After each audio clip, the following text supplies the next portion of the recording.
Welcome to the Tech Egg. Don't get scrambled. Enjoy the video. In this video, I will explain how to study pathophysiology in medical school. First, master foundational concepts. Before diving into disease, ensure a strong grasp of basic anatomy, physiology, and biochemistry. These subjects provide the essential framework. Review cellular and molecular mechanisms, as they are the bedrock of understanding how the body works normally.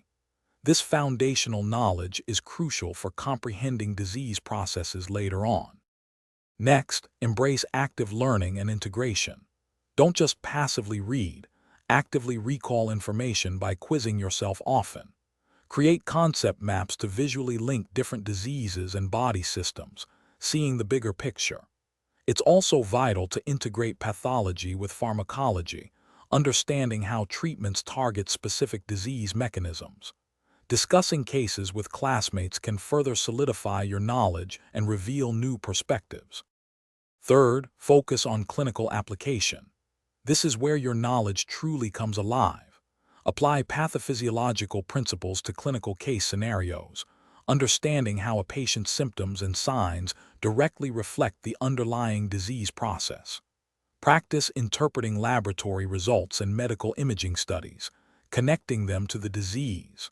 Developing critical thinking for differential diagnoses and treatment plans is a key skill to cultivate. Finally, prioritize review and long-term retention.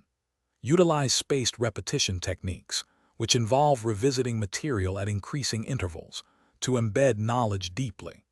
Regularly revisit challenging topics to reinforce your understanding and fill any gaps. Tools like flashcards or digital platforms such as Anki are incredibly effective for consistent and efficient review. Always seek feedback from your instructors to continuously refine your study approach. Thanks for watching. Consider subscribing if I helped unscramble your problems.